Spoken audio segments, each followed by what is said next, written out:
नमस्कार दोस्तों, आप सभी का स्वागत है आपके अपने चैनल राज एग्ज़ाम अड्डा में। आज की क्लास हमारी उत्तराखंड की मध्यकालीन इतिहास का टॉपिक पढ़ने वाले हैं और इसमें सभी महत्वपूर्ण प्रश्नों को हमने आज की क्लास में शामिल करा है।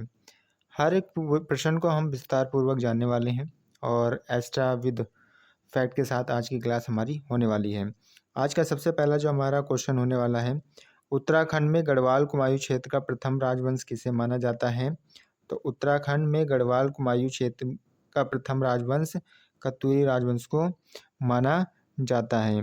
कत्यूरी राजवंश की राजधानी जोशीमठ थी, जो लगभग 300 वर्ष तक रही। कितने वर्ष तक रही भाई जोशीमठ राजधानी?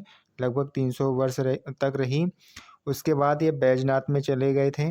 इसी कारण ये क्या कहलाए भाई? कत्यूरी राजा कहलाए थे भाई। कौन कहलाए भाई? तो कत्यूरी राजा कहलाए। और बैजनाथ के कहाँ चले गए थे भाई? तो कत्यूरी घाटी में चले गए, जिस कारण इसको कत्यूरी राजवंश कहा गया भाई। ठीक है, तो ये पॉइंट हमें याद रखना है। अगले प्रश्न की ओर चलते हैं। अगला जो हमारा प्रश्न होने वाला है, कौन कत्यूरी राजाओं की कुल देवी के रूप में पूजी जाती थी? तो कौन पूजी जाती थी? तो नंदा देवी भैया। नंदा देवी कत्यूरी राजाओं की कुल देवी के रूप में पूजी जाती थी भाई। अगले क्वेश्चन को देखेंगे। अगला क्वेश्चन हमारा है, उत्तराखंड में प्राचीन ऐतिहासिक स्थान जो कत्यूरी शासकों का मुख्य स्थान रहा, वो कौन सा है भाई? तो वो बागेश्वर है। कौन सा स्थान है? तो बागेश्वर है। बागेश्वर में ही बैजनाथ और यह अपनी राजधानी यहीं पर लेकर आए थे। इनकी शुरुआती राजधानी जोशीमठ थी, जो कि गढ़वाल के अंदर। बाद में ये बैजनाथ यानी बागेश्वर कुमायूं लेकर ये अपनी राजधानी को आए थे भाई। तो ये बातें हमें इस क्वेश्चन से याद रखनी है भाई। अगले क्वेश्चन की ओर चलेंगे। अगला जो हमारा क्वेश्चन रहने वाला है, वो क्वेश्चन देखेंगे हम। कत्यूर राजवंश की स्थापना भाई। ठीक है, कत्यूर राजवंश की स्थापना कब हुई थी? तो 700 ईस्वी में हुई थी। कब हुई थी भाई? तो 700 ईस्वी में भी हुई थी भाई। कत्यूर को भाई कार्तिकेयपुर राजवंश भी कहा जाता है, जिसकी स्थापना 700 ईस्वी में हुई थी। संस्थापक कौन रहे? तो इस वंश के वसंत देव संस्थापक रहे भाई। ठीक है, कौन रहे संस्थापक? तो वसंत देव रहे। संस्थापक की जानकारी हमें कत्यूरी राजा त्रिभुवनराज का एक लेख अब बागेश्वर से प्राप्त हुआ है, जिसको हम बागेश्वर शिलालेख से जानते हैं। इसी शिलालेख से हमें यह जानकारी प्राप्त होती है कि वसंत देव इस वंश के संस्थापक हैं। कत्यूरी राजवंश उत्तराखंड का पहला ऐतिहासिक राजवंश है। वसंत देव के द्वारा नरसिंह मंदिर यानी जोशीमठ का निर्माण कराया गया था। कत्यूरी शब्द का प्रयोग सबसे पहले एटकिंसन के द्वारा किया गया था भाई। तो कत्यूरी राजवंश की स्थापना कब की जाती है? तो 700 ईस्वी में की जाती है। और इसके संस्थापक कौन होते हैं? वसंत देव इसके संस्थापक होते हैं। और कत्यूर शब्द का सबसे पहले प्रयोग किसने किया था? तो एटकिंसन के द्वारा सबसे पहले प्रयोग किया गया था भाई। अगले क्वेश्चन की ओर चलेंगे। अगला जो हमारा क्वेश्चन होने वाला है, कत्यूरी शासकों की राजभाषा क्या थी? तो कत्यूरी शासकों की राजभाषा संस्कृत थी। क्या थी भाई? तो संस्कृत थी। लोक भाषा क्या थी? तो लोक भाषा पाली थी। ठीक है, अगर राजभाषा पूछेगा तो संस्कृत, लोक भाषा पूछेगा तो पाली। उत्तराखंड में कत्यूरी शासन को स्वर्ण युग के रूप में जाना जाता है भाई। तो उत्तराखंड में कत्यूरी शासन को भैया किस रूप में जाना जाता है? तो स्वर्ण युग के रूप में जाना जाता है भाई। अगले क्वेश्चन की ओर चलते हैं। अगला जो हमारा क्वेश्चन होने वाला है, कत्यूर वंश की प्रारंभिक राजधानी कहाँ थी? तो कत्यूर वंश की प्रारंभिक राजधानी जोशीमठ में थी। कहाँ थी भाई? तो जोशीमठ में थी। बाद में कहाँ चला जाता है? बागेश्वर के बैजनाथ में बाद में राजधानी चली जाती है। कत्यूरी राजाओं का मूल स्थान राजस्थान था भाई। कत्यूरी राजाओं की शीतकालीन राजधानी कहाँ थी भाई? तो ढिकलू के निकट स्थित थी भाई। तो ये पॉइंट हमें इस क्वेश्चन से याद रखने हैं। अगले क्वेश्चन की ओर चलते हैं। अगला क्वेश्चन है, द्वारहाट मंदिरों का निर्माण किनके द्वारा कराया गया था? तो द्वारहाट मंदिरों का निर्माण कत्यूरी शासकों के द्वारा कराया गया था। द्वारहाट को हिमालय की द्वारका भी कहा जाता है भैया। द्वारहाट को क्या कहा जाता है? हिमालय की द्वारका भी कहा जाता है। और कुमायूं का खजुराहो भी कहा जाता है। किसको? द्वारहाट को। हिमालय की द्वारका और कुमायूं का खजुराहो किसको कहा जाता है भाई? तो द्वारहाट को कहा जाता है भाई। अगले क्वेश्चन की ओर चलते हैं। अगला आज का हमारा जो क्वेश्चन होने वाला है, जो जोशीमठ जोशीमठ रणचूला कोट राजधानी स्थानांतरित करने वाला शासक कौन था भाई? तो वो कौन थे भाई? अशांति देव। अशांति देव भैया थे जो कि जोशीमठ से रणचूड़ा कोट राजधानी लेकर गए थे भाई। कत्यूरी शाखा के अंतर्गत अशांति देव वंश का अंतिम शासक ब्रह्मदेव था, जिसको अंतिम कत्यूरी शक्तिशाली शासक माना जाता है। अंतिम अंतिम कत्यूरी राजा था भाई। अंतिम कत्यूरी राजा कौन था? तो सुकाल देव था भाई। इसके बाद कत्यूरी शासन पूरी तरह से हट जाता है और चंद वंश का उदय हो जाता है भाई। ठीक है, इसके बाद किसका उदय होता है भाई? तो चंद वंश का उदय इसके बाद हमें देखने को मिलता है भाई। अगले क्वेश्चन की ओर चलते हैं। अगला क्वेश्चन हमारा है 1191 ईस्वी में पश्चिमी नेपाल के किस राजा ने कुमायूं पर आक्रमण किया था? तो अशोकचल के द्वारा आक्रमण किया गया था। अशोकचल की जानकारी हमें गोपेश्वर त्रिशूलेख से मिलती है। किस लेख से मिलती है हमें अशोकचल की जानकारी? तो गोपेश्वर त्रिशूलेख से हमें अशोकचल की जानकारी मिलती है भाई। अगले क्वेश्चन की ओर चलते हैं। अगला जो आज का हमारा क्वेश्चन होने वाला है 1223 ईस्वी में नेपाल के किस शासक ने कुमायूं पर आक्रमण कर कुमायूं पर अपना अधिकार किया था? तो क्राचल देव ने। किसने भाई? तो क्राचल देव ने 1223 में नेपाल के भैया जो शासक हैं क्राचल देव ने कुमायूं पर क्या करा था? आक्रमण कर कुमायूं पर अपना अधिकार कर लिया था भाई। किसके द्वारा? क्राचल देव के द्वारा। अगले क्वेश्चन को देखेंगे। अगला क्वेश्चन है कत्यूरी शासकों की मुख्य शाखाएं क्या थीं? तो डोटी के मल, अस्कोट के रजवार और अशांति देव वंश, इनकी भैया क्या थी? मुख्य शाखाएं थी भाई।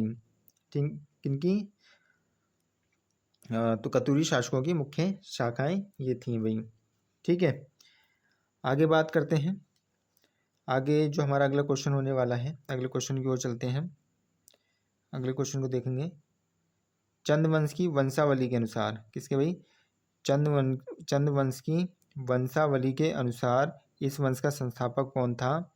तो इस वंश के जो संस्थापक थे वो कौन थे भाई? तो सोमचंद थे। कौन थे भाई? तो सोमचंद थे भाई, चंद वंश के संस्थापक। ठीक है, कौन थे भाई? तो सोमचंद थे भाई। इससे जो और हमें बातें याद रखनी है वो बातें क्या क्या याद रखनी है? तो कहीं कहीं पर तोहरचंद को भी माना जाता है। सोमचंद कुमायूं में झूसी से आया था। झूसी यानी प्रयागराज से आया था। कुमायूं में जब यह आता है तब ब्रह्मदेव का शासन था। स्थापना कब हुई? तो 1953 में। किसके द्वारा माना जाता है? एटकिंसन के अनुसार। और 700 ईस्वी में जो क्या कहते हैं चंद्रवंश की स्थापना मानी जाती है वो बद्रीदत्त पांडे के अनुसार। और 1018 ईस्वी जो मानी जाती है अजय रावत के अनुसार। आयोग ने जो माना है 700 ईस्वी का भैया 700 ईस्वी में चंद्रवंश की क्या माना गया है? स्थापना वर्ष माना गया है आयोग के द्वारा। यानी बद्रीदत्त पांडे के अनुसार भी 700 ईस्वी में भैया चंद्रवंश की स्थापना हुई और आयोग के अनुसार भी 700 ईस्वी माना गया है। सोमचंद के 4 किलेदार थे जिनको चराल कहा जाता था। वो 4 किलेदार कौन थे? तो बोरा, कारगी, तड़ागी और चौधरी 4 किलेदार थे भाई। तो ये बातें हमें कहीं ना कहीं इस क्वेश्चन से याद रखना है। अगले क्वेश्चन को देखेंगे। किस चंद शासक को मौलिक पुरुष भी कहा जाता था? तो सोमचंद को कहा जाता था। किस चंद शासक को मौलिक पुरुष कहा जाता था? तो सोमचंद को भैया मौलिक पुरुष भी कहा जाता था। ठीक है, सोमचंद के द्वारा राजबुग्गा किले का निर्माण कराया गया। और कहाँ पर कराया गया था? तो चंपावत में कराया गया था भाई। अगले क्वेश्चन की ओर चलते हैं। अगला जो हमारा आज का क्वेश्चन रहने वाला है कालू तड़ागी किस चंद शासक का सेनापति था? तो कालू तड़ागी भैया सोमचंद का सेनापति था। किसका था भाई? सोमचंद का। सोमचंद जब कुमायूं में आता है तो शुरुआती इसका कुमायूं का चंपावत को माना जाता है। इस समय यहाँ पर ब्रह्मदेव का शासन था। इसने अपनी बेटी की शादी भैया किनसे कराई थी? सोमचंद से करा दी थी। और इसने चंपावत वाला इलाका सोमचंद को दे दिया था भाई। ब्रह्मदेव का शासन था। ब्रह्मदेव ने भैया अपनी बेटी की शादी किससे करा दी थी? तो सोमचंद से करा दी। और जो चंपावत का इलाका था वो किसको दे दिया गया था? तो सोमचंद को दे दिया गया था भाई। ठीक है, अगले क्वेश्चन को देखते हैं। अगला जो हमारा क्वेश्चन रहने वाला है, अगर उस क्वेश्चन की बात करें अगले क्वेश्चन की, तो तैमूर लंग द्वारा हरिद्वार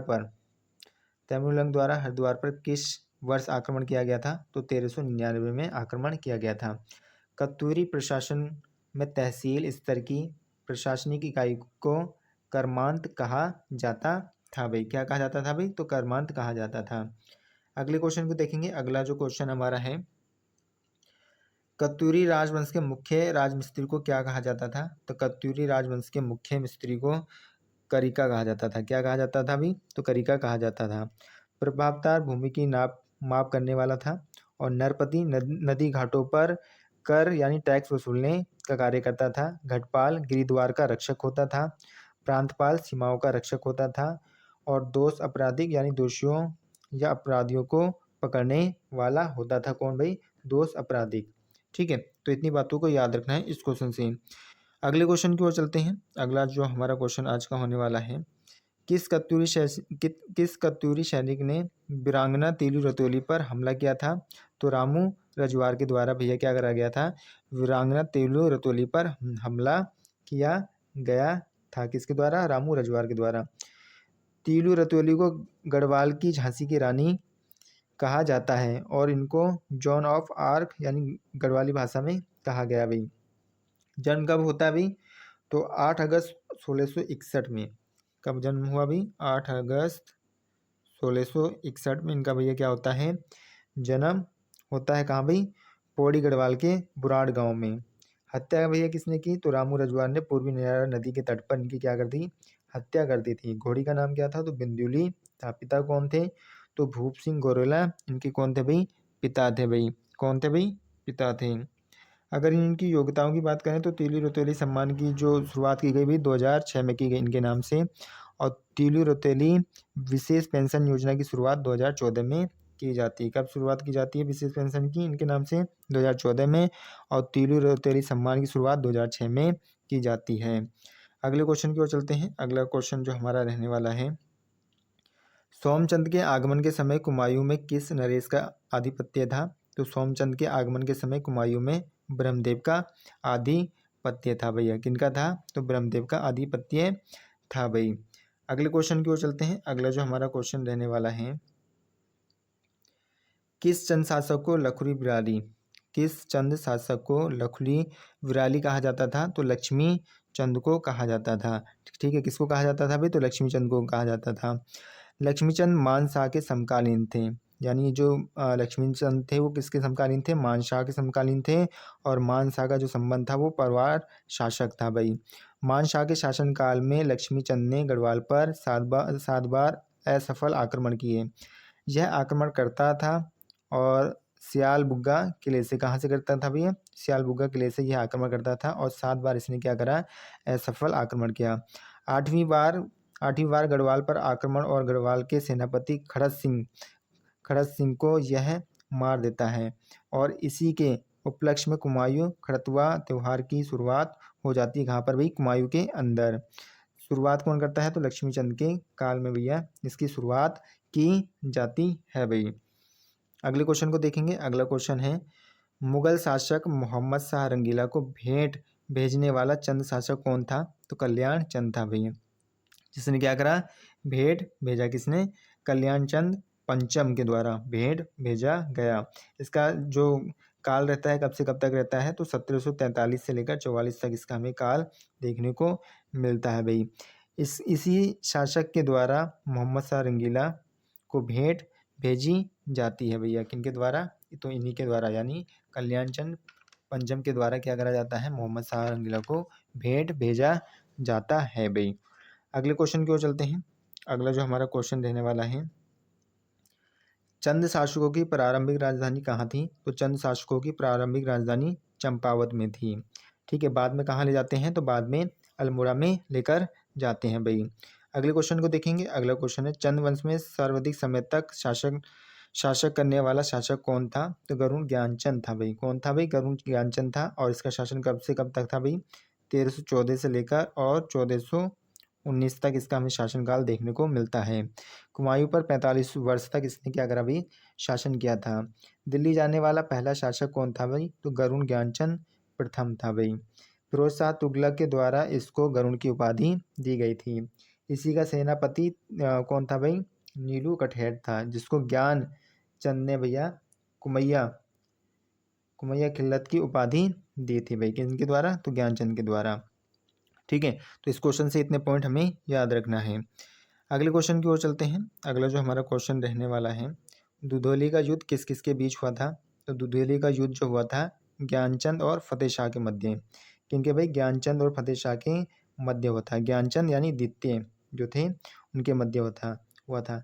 ज्ञानचंद द्वितीय का शासनकाल कब से कब तक रहा, तो 1698 से लेकर 1708 तक भैया इनका शासनकाल हमें देखने को मिलता है भाई।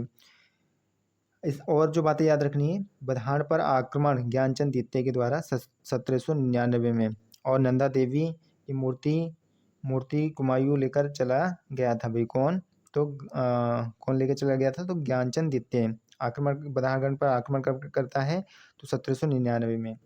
फतेहपति शाह का शासनकाल की अगर बात करें तो 1664 से लेकर 1716 तक इनका शासनकाल रहता है भाई। अगले क्वेश्चन की ओर चलेंगे। अगला जो हमारा क्वेश्चन रहने वाला है वो क्या रहने वाला है, पुरुषोत्तम पंत।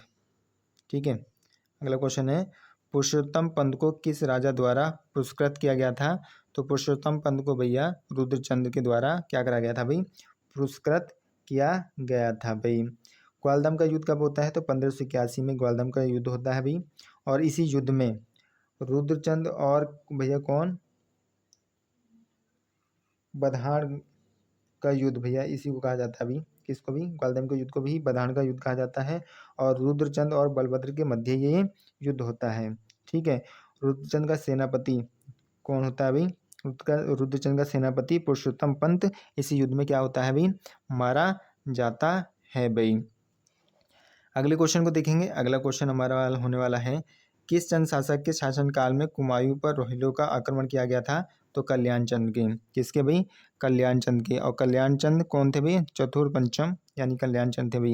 इनका काल कब से कब तक रहा, तो 1729 से 47 तक इनका काल हमें देखने को मिलता है।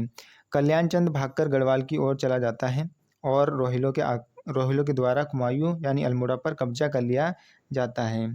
ठीक है, 7 महीने तक कल्याण चंद के रोहिला आक्रमण के समय प्रदीप शाह के द्वारा मदद की गई भाई। 1745 में शिवदेव जोशी के द्वारा रोहिलों को कुमायूं से भगाया जाता है भाई। कौन भगाते हैं रोहिलों को, तो शिवदेव जोशी के द्वारा रोहिलों को भैया कुमायूं से भगाया जाता है। अगले क्वेश्चन की ओर चलते हैं। अगला जो क्वेश्चन होने वाला है, कुमायूं का कुंभकर्ण किस चंद शासक को कहा जाता है, तो कुमायूं का कुंभकर्ण भैया कल्याण चंद को कहा जाता है। और कल्याण चंद का शासनकाल कब से कब तक रहा, तो 1729 से लेकर कब तक भाई, 1729 से लेकर 47 तक भैया इनका शासनकाल हमें देखने को मिलता है भाई। ठीक है, आगे बात करते हैं, अगले क्वेश्चन की ओर चलेंगे। अगला जो हमारा क्वेश्चन है भाई, अल्मोड़ा के पूर्व में स्थित खगमरे किले का निर्माण भैया किसने कराया था, तो अल्मोड़ा के पूर्व में स्थित जो खगमरे किले का निर्माण कराया था भीष्मचंद ने। किसने कराया था भाई, तो भीष्मचंद के द्वारा कराया गया था। किसका निर्माण भैया, तो खगमरे किले का निर्माण कराया गया था भीष्मचंद के द्वारा भैया। चंदवंश के भीष्मचंद ने अपनी राजधानी चंपावत से भैया लेकर कहाँ गए थे, वो अल्मोड़ा इन्होंने स्थापित की थी अपनी राजधानी। पूरी तरीके से राजधानी जो बनी थी भैया बालो कल्याण चंद के द्वारा बनी थी भाई। बालो कल्याण चंद के शासनकाल में बनी थी। और कब, 1563 ईस्वी में भैया पूरी तरीके से ये राजधानी बनी थी भाई। अगले क्वेश्चन को देखेंगे। अगला जो आज का हमारा क्वेश्चन रहने वाला है, अगर उसकी बात करें, चंद शासकों में से कौन मुगल शासक अकबर से मिलने उसके दरबार में गया था, तो रुद्रचंद गया था भाई। कौन गया था, रुद्रचंद। 1588 में लाहौर में इसकी भैया मुलाकात होती है। ठीक है, अकबर के द्वारा नागौर की लड़ाई में भेजा गया था भाई इसी को, किसको, रुद्रचंद को भाई। अगले क्वेश्चन को देखेंगे। अगला क्वेश्चन है, किस राजा के काल को विद्वानों ने कुमायूं का स्वर्ण काल कहा था, तो जगत चंद के काल को भैया क्या कहा था, विद्वानों ने कहा था भाई कुमायूं का स्वर्ण काल कहा था भाई। किसके, जगत चंद के काल को। गढ़वाल का स्वर्ण काल फतेह शाह पति के काल को माना जाता है भाई। जगत चंद के द्वारा सबसे पहले क्या करा गया भाई, जगत चंद के द्वारा सबसे पहले जुए पर क्या करा गया भाई, टैक्स लगाया गया था। कब भाई, जगत चंद के अगर शासनकाल की बात करें तो 1708 से लेकर 20 तक इनके शासनकाल हमें देखने को मिलता है। 1000 गाय दान भी इसी के द्वारा की गई थी भाई। ठीक है, किसके द्वारा? जगत चंद के द्वारा। अगले क्वेश्चन की ओर चलते हैं। अगला जो हमारा क्वेश्चन रहने वाला है, किस वंश के शासकों द्वारा कुमायूं क्षेत्र में भूमि निर्धारण का कार्य करने तथा ग्राम प्रधान की नियुक्ति करने की परंपरा शुरू की गई थी भाई? तो चंद राजाओं के काल में। किनके भाई? चंद राजाओं के काल में भैया ये परंपराएं शुरू की गई थी भाई। अगले क्वेश्चन की ओर चलते हैं। अगला जो हमारा क्वेश्चन रहने वाला है, अगर उसकी बात करें, 1790 में गोरखाओं ने किस चंद शासक को पराजित कर समस्त कुमायूं क्षेत्र पर अधिकार कर लिया था? तो महेंद्र चंद। ठीक है, महेंद्र चंद के महेंद्र चंद पर आक्रमण करके भैया कुमायूं क्षेत्र पर का अधिकार कर लिया था गोरखाओं ने भाई। ठीक है, किसके द्वारा अधिकार किया गया? तो गोरखाओं के द्वारा अधिकार किया गया था। गोरखाओं को कुमायूं पर आक्रमण करने का न्योता भैया हर्षदेव जोशी के द्वारा दिया गया था। 1790 में हवालबाग का युद्ध होता है, किनके मध्य? महेंद्र चंद और गोरखाओं के मध्य होता है, और जिसमें गोरखाएं क्या होते हैं भाई? विजय प्राप्त करते हैं भाई। अगले क्वेश्चन की ओर चलेंगे। अगला जो हमारा क्वेश्चन होने वाला है, कटिहार के हिंदू राजा खड़क सिंह का मेहताओं के देश कुमायूं में भागने का मुख्य उद्देश्य किस ग्रंथ में आया है? तो तारीख़ मुबारक शाही में आया है भाई, आया है भाई। ठीक है, अगले क्वेश्चन को देखेंगे। चंद राज्य में नगद प्राप्त किया जाने वाला भूकर कहलाता था क्या? तो सिरती कर कहलाता था भाई। नगद कर देने वाले को सिरतान कहा जाता था। बेकर अनाज के रूप में लिया जाने वाला कर था भाई। कटक सेना के लिए लिया जाने वाला कर था, और मांगा कर युद्ध के समय लिया जाना जाता था भाई। साहूकर लेखकों के लिए ये कर लिया जाता था। आशा करूँगा आप सभी को आज की क्लास अच्छी लगी होगी। अगर आपको क्लास अच्छी लगी है, लाइक शेयर एंड सब्सक्राइब करना ना भूलें। Thank you.